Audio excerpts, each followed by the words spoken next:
अस्सलाम वालेकुम dear friends, Shahbaz Ali आपके साथ हाज़िर है शहबाज़ अली यूट्यूब पोर्टल की तरफ से। और today I am going to review this Alpha EV125 which I purchase almost 6 months earlier. और आज जिसका टोटल मैं आपको ब्रेक डाउन करके एक एक चीज़ बताने वाला हूँ।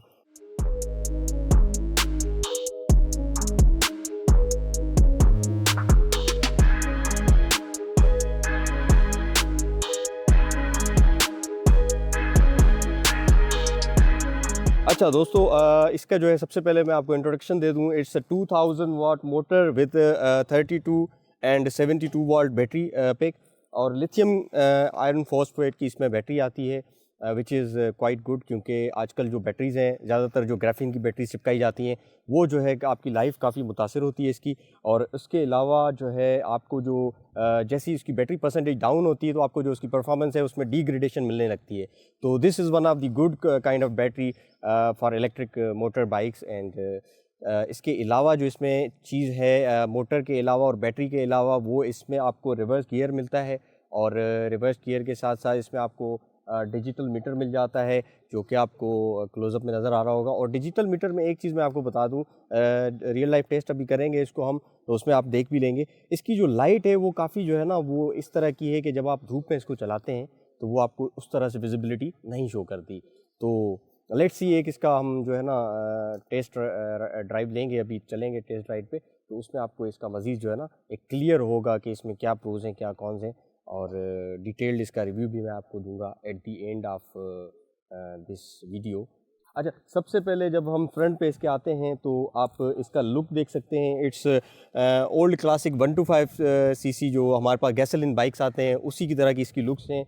नथिंग चेंज, जस्ट जो है इसमें अलॉय रिम्स इन्होंने ऐड कर दिए हैं और थोड़ा बहुत इसको कलर्स वगैरह और इन चीज़ों में थोड़ा सा डिफरेंस दे दिया है। अदरवाइज इट्स सेम चेसिस पे बना हुआ है। इट्स 125 सीसी क्लासिक जो हमारा मोटरसाइकिल है उसी पर लोकलाइज इन्होंने बनाया है, ताकि हमारे लिए नेक्स्ट टाइम जो है हम इसके कोई भी पार्ट्स वगैरह कोई भी चीज़ के लिए अगर हम जाएँ तो हमें वो अवेलेबल हो। तो इट्स अ गुड पॉइंट।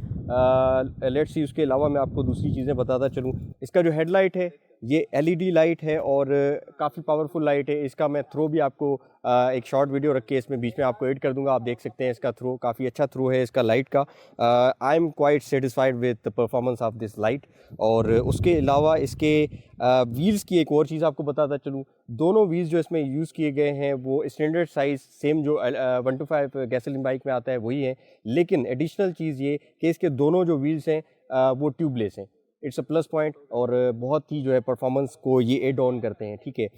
उसके बाद अच्छा, तारीफ़ें भी मैं करता रहा हूँ, लेकिन अभी जो है ना कुछ नेगेटिव पॉइंट्स की तरफ भी आते हैं। सीट को कुछ जो है ना ख़ास मतलब अच्छी परफॉर्मेंस नहीं है इसकी सीट की। जो कहते हैं ना कि आपको एक सॉफ्ट और मटेरियल वगैरह वो उस लेवल का नहीं है। Not so comfortable. मुझे अपने हिसाब से जो है ना पर्सनली मुझे लॉन्ग राइड्स में ये बिल्कुल ही पसंद नहीं आई, ठीक है। उसके बाद जो है इसकी शॉक एब्जॉर्बर्स बहुत ही मतलब जो है ना लोकल क्वालिटी के लगाए गए हैं। जितने इन्होंने पैसे चार्ज किए ना इस बाइक के लिए, उस मतलब मयार इन्होंने कंटिन्यू इन्होंने वो नहीं रखा। Motor and battery is a quite good, but ये जो है ना माइनस पॉइंट्स आपको गिनवाता जा रहा हूँ, इनको आप अपना नोटिस में रखिएगा।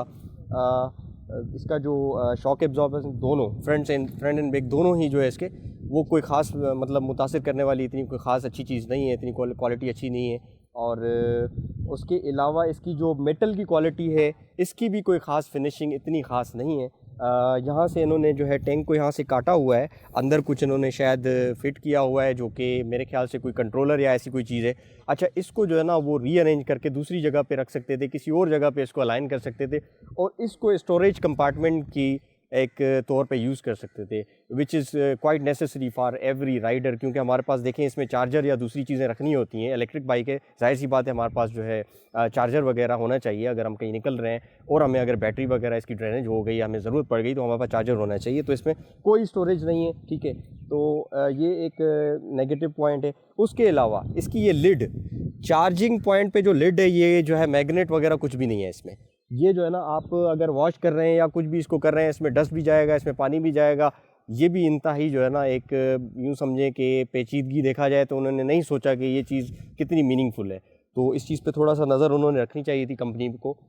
अच्छा, इसमें मेटल क्वालिटी में मैं फ़र्स्ट वॉश के बाद मैंने नोटिस किया कि इसमें फेंडर्स वगैरह पे रस्ट आ गया था। मतलब एक फ़र्स्ट वॉश के बाद इस तरह होना एक अजीब सी बात होती है, इतनी क्वालिटी डिग्रेडेशन समझ से बाहर है।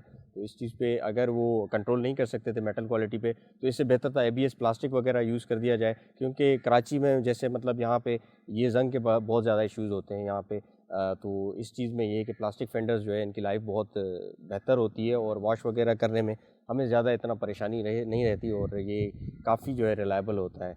अच्छा, एक और मिसिंग फीचर इसमें जो है वो USB चार्जिंग पोर्ट है, जो कि बहुत ही इंपॉर्टेंट चीज़ होती है, क्योंकि आप एक ऑक्सिलरी डिवाइस या कोई भी चार्ज करने के लिए फ़ोन वगैरह के लिए ज़रूरी है, वो भी इसमें नहीं है।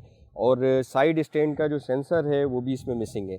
तो काफ़ी चीज़ें हैं जो इम्प्रूव की जा सकती हैं और काफ़ी ऐसी चीज़ें हैं जो काफ़ी अच्छी परफॉर्मेंस प्रोवाइड करती हैं। तो लेट्स ब्रेक डाउन इनको। मैं आपको जो है ना एक जो हम अभी राउंड लेंगे इस पे बाइक पे, और राइड टेस्ट के बाद आपको एक आखिरी जो है ब्रेक डाउन करके बताएंगे चीज़ों के बारे में। फिर आपके ऊपर डिसीजन छोड़ेंगे, आपको पूरा राय का हक है। कमेंट में आप बता सकते हैं कि आपको क्या चीज़ अच्छी लगी और क्या आपको चीज़ बुरी लगी, किस चीज़ को कंपनी को इम्प्रूव करना चाहिए। आप कुछ भी जो भी कमेंट करना चाहें या कोई क्वेश्चन करना चाहें, you have the right, ask me and I will try to answer you. अच्छा, परचेज टाइम इसका एक्सपीरियंस मैं आपको बताऊं तो जब मैंने इसको बाइक को परचेज़ किया तो उनका जो प्रोसीजर था उसमें ये था कि आप एडवांस में उनको 5000 के चार्जेस थे जो आपको टोटल पेमेंट्स में से, यानी कि एडवांस में 5000 पेमेंट जमा करानी थी। उसके बाद आपको वो जो है ना डेट देते हैं और आपको बाइक डिलीवर करते हैं। मेरे साथ ये है कि अनफॉर्चुनेटली जब मैं वहाँ पे ये 5000 पे करने के बाद गया हूँ, तो उन्होंने कहा कि हमारा प्रोसीजर चेंज हो गया है और आपको जो है ये जो पेमेंट है ये टोटल पेमेंट पहले करनी पड़ेगी, उसके बाद जाके आपका पेपर वर्क शुरू होगा। तो उसमें उन्होंने काफ़ी टाइम लिया। ये थोड़ा-सा इन चीज़ों को भी वो डील करें इस तरह से कि ये जो है ना कस्टमर का जो परचेजिंग एक्सपीरियंस है वो इतना जो है ना बदतर ना रहे और टाइम उसमें जितना सेव हो सके कस्टमर का, तो ये बहुत अच्छा एक पॉइंट रहेगा। अच्छा, उसके अलावा इसमें मिसिंग फ़ीचर्स में एक और फ़ीचर क्रूज़ कंट्रोल की इसमें कमी है, जो कि आजकल नॉर्मली काफ़ी सारे इलेक्ट्रिक बाइक्स में मतलब मैंडेटरी हो गया है। हर इंजन के साथ इसमें मोटर के साथ इसमें आता है ये फ़ीचर। तो इसमें क्रूज़ कंट्रोल नहीं है। और दूसरा मोस्ट इम्पॉर्टेंटली बैटरी मॉनिटर के लिए जो डिस्प्ले में एक परसेंटेज का फ़ीचर होता है वो इसमें नहीं है। इसमें जो है सेल के बार्स हैं जो 10 बार्स शो होते हैं, और वो भी बड़ी बात ये है कि जब से मैंने परचेज़ किया है इसमें प्रॉपर काम नहीं करता। और इस सिलसिले में मैंने कंपनी से कांटेक्ट किया और मैं काफ़ी टाइम के बाद उनसे रब्ता करता रहा और मैंने वहाँ विज़िट भी किया। उन्होंने मुझे बुलाया कि भाई आप आएँ, आपको रिज़ॉल्व कर देंगे ये इशू। जब मैं वहाँ पहुँचा तो बाइक मैंने उनको सबमिट किया, क्योंकि मुझे अंदाज़ा था, एक बार पहले भी एक्सपीरियंस रहा था कि वो काफ़ी टाइम कस्टमर का जो है ना वो ज़ाया करते हैं। तो मैंने उनको बाइक सबमिट किया और मैंने कहा आप इसका इशू रिज़ॉल्व कर लें, मैं आपको जब आप मुझे बताएँगे तो मैं बाइक आके पिकअप कर लूँगा। तो बड़ी अजीब सी जो है ना वो बात यूँ रही कि उन्होंने बाइक मुझसे लिया और 4 से 5 घंटों के बाद जब मैंने उनसे बाइक वापस लिया तो वो इशू उन्होंने रिज़ॉल्व नहीं किया। और आखिर में मुझे ये कहा कि कुछ हद तक हमने इशू रिज़ॉल्व किया है, लेकिन हमारे पास जो डिवाइस होती है इसकी वो अभी अवेलेबल नहीं है। तो इंशाल्लाह आप जब नेक्स्ट टाइम आपको हम फ़ोन करेंगे, आप आएँगे तो आपका इशू रिज़ॉल्व कर देंगे। अगर उनके पास ये डिवाइस नहीं थी तो रात को मैंने उनसे जब रब्ता किया था तो उनको बता देना चाहिए था कि भाई हमारे पास नहीं है, आप फ़िलहाल ना आएँ। तो ये एक जो है ना गैर संजीदा एक ऐसी चीज़ें, एक्टिविटीज़ हैं जो उनको ख़्याल रखना चाहिए। इससे बड़ा इम्पैक्ट जाता है कस्टमर को। तो थोड़ा-सा इस चीज़ पे सीरियस होकर इन चीज़ों को डील करना चाहिए उनको। अच्छा दोस्तों, अभी हम निकल चुके हैं मोटरसाइकिल L5E125 की राइड पर और आपके साथ अभी शेयर करने वाला हूँ इसका एक्सपीरियंस, और आप खुद भी ताकि आइडिया लगा सकें। अभी मैं सेकंड मोड में जा रहा हूँ और इसकी स्पीड का टेस्ट भी हम करेंगे, थर्ड मोड तक जाएंगे, लेकिन एक थोड़ा सा बेहतर रोड चूज़ करते हैं जहाँ पर ट्रैफिक कम हो, क्योंकि ये कोई सेफ़ रोड नहीं लग रहा, क्योंकि काफ़ी लोग इधर उधर से दाएँ बाएँ से आ रहे हैं। चलें एक खाली रोड पकड़ते हैं और फिर इसका जो है स्पीड वगैरह लगाते हैं। होपफुली स्पीड का तो खैर मेरा अच्छा एक्सपीरियंस रहा है, लेकिन आपके साथ शेयर करने का यही मतलब है कि आपको एक चीज़ इंश्योर हो जाए आप लोग भी कि इसकी स्पीड कैसी है।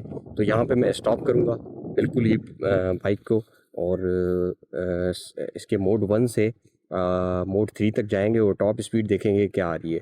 तो लेट्स सी, बिस्मिल्लाह करते हैं, शुरू करते हैं, 3 2 1 एंड गो। तो पहले मोड से हमने स्टार्ट लिया है और आई होप सो कि आपको इसका स्क्रीन नज़र आ रहा होगा, क्योंकि जो है ना मुझे तो इसकी विजिबिलिटी पे पहुँच गई। अच्छा 35 पे स्पीड इसकी लॉक हो चुकी है मोड 1 पे। अब हम 2 पे जाते हैं, इट्स मोड 2, और ये मोड 2 पे आपको दे रहा है ऑलमोस्ट 55। उसके बाद इसकी स्पीड बिल्कुल ख़त्म हुई।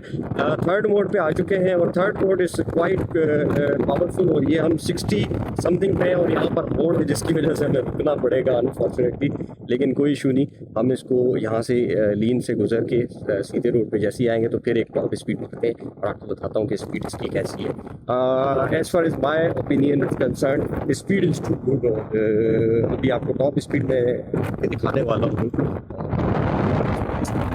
काफ़ी अच्छी है मेरे हिसाब से। अभी इसकी 70 तक जा चुकी है, ठीक है, 74, 75, 78 एंड 80। स्पीड बहुत अच्छी है। I am really satisfied with the speed, और मैंने इसको 83 पे टच किया है फाइनल, और मैं ब्रेक करने वाला हूँ क्योंकि पीछे जो मेरा कैमरामैन आ रहा था ना, वो पीछे रह गया है। तो स्पीड इसकी बहुत अच्छी है, मैं बहुत सेटिस्फाइड हूँ स्पीड से। मोटर इस जो है इसकी जो है 2000 वाट मोटर होने का यही फ़ायदा है कि आप इससे इंजन पावर जो है ना वो अचीव कर सकते हैं, ठीक है। इंजन की जो पावर है ऑलमोस्ट इसकी पावर सेम है, ठीक है, थर्ड मोड। लेकिन थर्ड मोड में आपको बैटरी कंप्रोमाइज़ करना पड़ जाता है। तो अभी हम वापस जाते हैं। अच्छा, ब्रेकिंग इसकी जो है ना वो भी काफ़ी अच्छी है। हालांकि इसकी बैलेंसिंग इतनी ख़ास नहीं है, मतलब बाइक जो है बैलेंस्ड होता है, लेकिन वाइब्रेशन लेस है तो इतना इशू नहीं होता। और ब्रेकिंग जो है ना वो पिछली इसकी डिस्क ब्रेक होने की वजह से वाइड इम्प्रेसिव है, मुझे काफ़ी अच्छी लगी। जी तो दोस्तों अभी हम इसकी जो टेस्ट राइड है वो कंप्लीट करके आ चुके हैं, और टेस्ट राइड के जो टॉप स्पीड और जो मोड्स का हमने चेक किया तो वो बिल्कुल कंपनी क्लेम के हिसाब से बिल्कुल पूरा उतरता है, और काफ़ी अच्छी जो है इसकी पावर और पिक है बहुत अच्छी है। और इसमें मेरे ख्याल से कोई ऐसी चीज़ नहीं है जो हम कहें कि इसमें इम्प्रूवमेंट या ऐसी कोई चीज़ ज़रूरत है।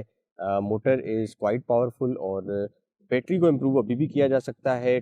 72 वोल्ट और 32 AH की बैटरी है, जो कि हमें सेकंड मोड जो कि नॉर्मली यूज़ होता है, 99% जो लोग हैं वो सेकंड मोड यूज़ करते हैं, उस पे ये ऑलमोस्ट दे देता है। ऑलमोस्ट 70 किलोमीटर्स का जो है बैकअप हमें मिल जाता है, 70 किलोमीटर हम चला सकते हैं सेकंड मोड पर। मेरा जो रूट है, मैं पर्सनली जो यूज़ करता हूँ इसको, तो आना और जाना जॉब वगैरह के हिसाब से तो मुझे ऑलमोस्ट जो है ना 90 किलोमीटर जो है आना आना जाना यानी कि पड़ता है 90 किलोमीटर्स। तो मुझे जॉब पे जाके फिर दोबारा चार्ज करना पड़ता है। तो उस लिहाज से इसकी बैटरी जो है थोड़ी सी अगर ज़्यादा बड़ी हो तो काफ़ी इसमें एडवांटेज मिल जाएगा, लेकिन अभी भी it's not a bad deal मेरे हिसाब से, तो ठीक है।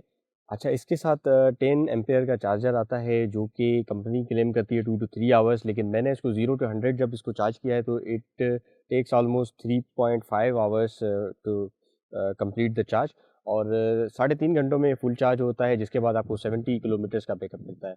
अच्छा जी, इसका एक मोस्ट इम्पॉर्टेंट फीचर जो मुझसे रह गया आपको बताना, वो बताता चलूँ। इसमें इन्होंने एंड्रॉयड ऐप दिया है एल्फ़ा के नाम से, जो कि आप जैसे ही ओपन करेंगे तो आपके पास जो बैटरी की परसेंटेज है और टोटल डे के किलोमीटर्स जो आपने किए हैं, जैसे आज मैंने 1 किलोमीटर गाड़ी को अगर चलाया तो वो शो कर रहा है, ठीक है, 96.8% शो कर रहा है। उसके अलावा इसकी बैटरी की टैब में ये आपको मोड्स में कितना चलेगी बाइक वो बताएगा। उसके बाद ट्रैकिंग का one of the most important tracking का फीचर दिया हुआ है, जो कि ट्रैकर इसमें इंस्टॉल्ड है बाइक में, ठीक है। इसकी सब्सक्रिप्शन वगैरह सब वही खुद ही जो है मैनेज करते हैं, लेकिन आप मॉनिटर कर सकते हैं। मॉनिटर का आपको जो है ना इसमें एडवांटेज है, या एप्लीकेशन में ये ऑप्शन मौजूद है, तो आप कहीं पर भी हो अपनी बाइक को मॉनिटर कर सकते हैं कि भाई बाइक कहाँ पर मौजूद है। तो मुझे उम्मीद है कि अल्फा ईवी 1 to 5 के हवाले से मैं जितनी आपको डिटेल्स प्रोवाइड कर सकता था उतनी मैंने आपको की है। स्टिल अगर कोई ऐसी चीज़ जो मुझसे मिसिंग है, कोई मैं रह गया है, कोई चीज़ आपको बताना, डिफाइन करना, आप मुझसे सवाल कर सकते हैं। I will try to answer it very honestly. तो आप अगर बाई करने का सोच रहे हैं तो लाजमी इस चीज़ को कंसीडर करें, इसको देखें, और अपने जो आपके कमेंट्स हैं वो लाजमी शेयर करें मेरे साथ।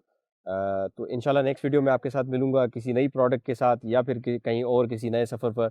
तब तक के लिए मुझे इजाज़त दीजिए। अल्लाह हाफ़िज़। Thank you.